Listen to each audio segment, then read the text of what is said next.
Carry on.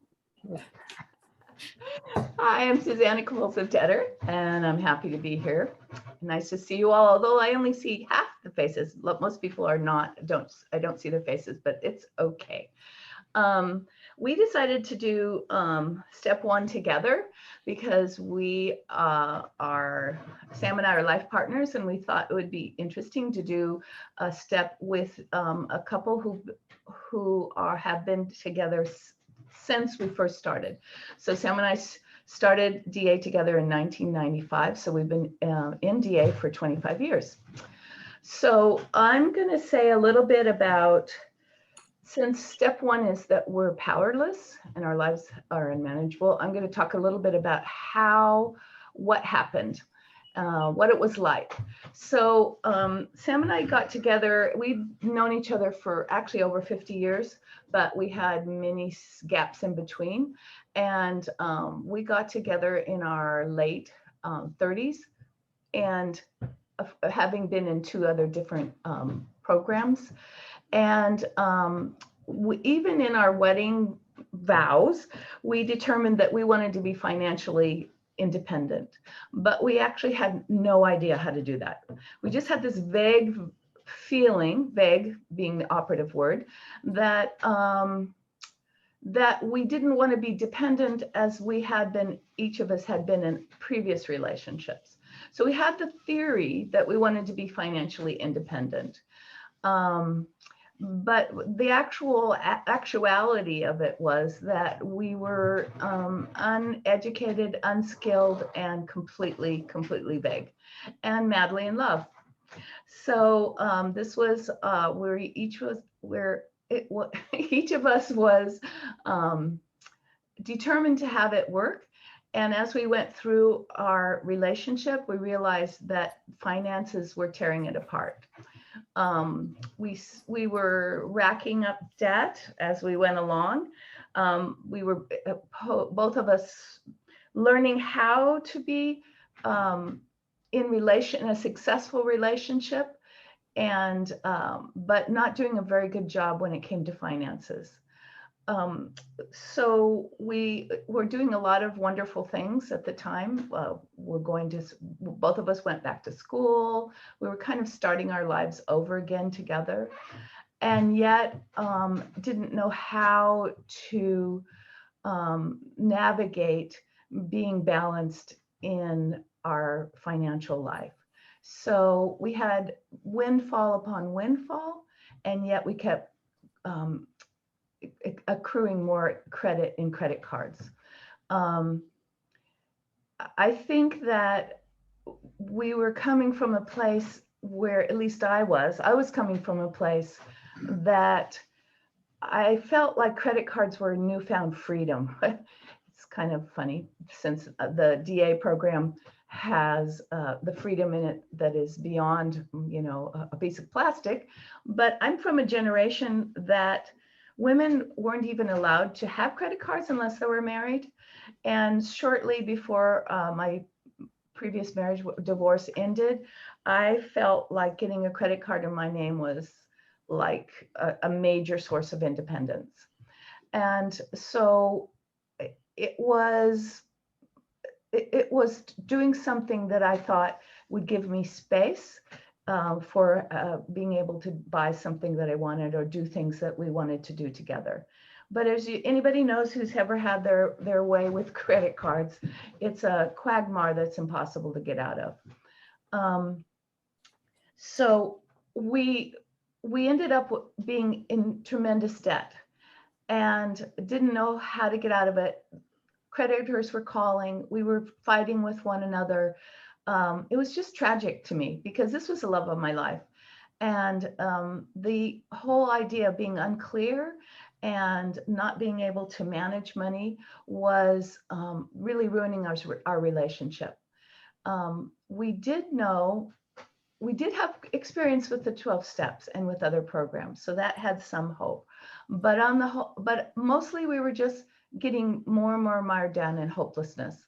If the creditors called, I just wanted to, was that 5 minutes? Keep going. The creditors called, I wouldn't answer, Sam wanted me to answer, nobody answered, it was a mess. So 5 minutes? great, that's perfect.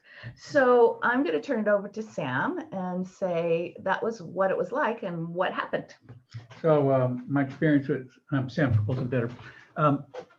First off, I just want to say I'm a really textbook normal compulsive debtor. So nothing particularly unique about my disastrous debting.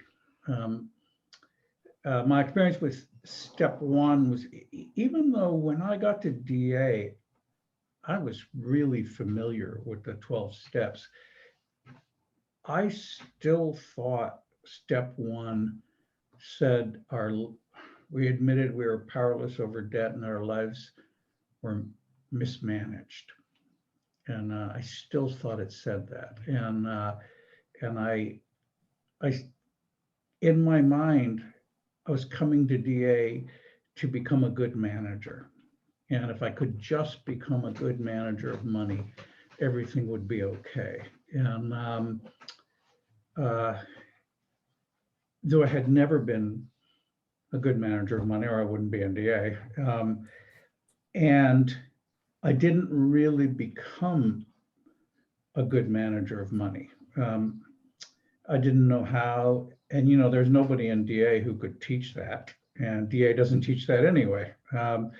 What I did eventually grasp in DA is that what step one says is that our lives have become unmanageable, and I really began to get it that it meant unmanageable meant can't be managed.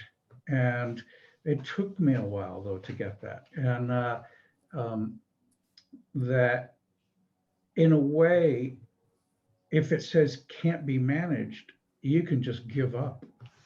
It can't be managed. And it took me a while to do that, to give up and quit trying to manage it and hand it over to a higher power and say, I can't do this. And to hand it over with some serenity.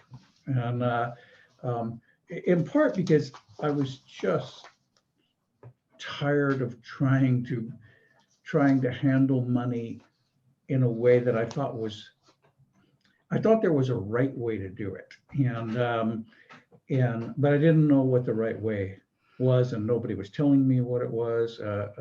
My dad would say save money, but what he never said was how to save money. And it didn't come naturally to me to do that. And so I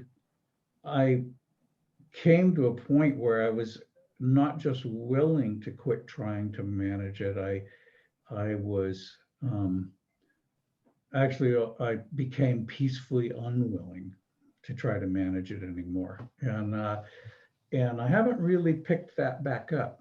And so I would say for 20 years, I haven't tried to manage it. And the interesting thing is that from the time I stopped trying, it started going well. And in fact, it's never not gone well in that period of time. And I guess briefly what I want to say about giving up managing it is one of the ways that shows up for me is having some faith that I don't have to be concerned, and being able to say, it hasn't been a disaster in the last year, and it hasn't been a disaster in the 9 years that preceded that, and it hasn't been a disaster in the 10 years that preceded that. So there's a pretty good chance it's not going to be a disaster today. And that keeps being true, that it's not a disaster today, wasn't yesterday, and I'm confident it's not going to be a disaster tomorrow. And I take no credit for that. I take no credit for the fact that it wasn't a disaster yesterday. I didn't do anything to cause it to not be a disaster yesterday. Nothing. The closest thing I could say I did was if it started feeling frustrated, just reminding myself it's not my job, and to let that go. And I'm still powerless over debt. I would say my life is still unmanageable, meaning, 5 minutes. thank you very much. If I try to hire you to manage my life, refuse the job, okay? It's just unmanageable by any human hand. And I've come to the point where I'm just really grateful that that's true. If I thought there was a human manager, I'd hire them and they'd screw it up. So, yeah, thanks for listening to me.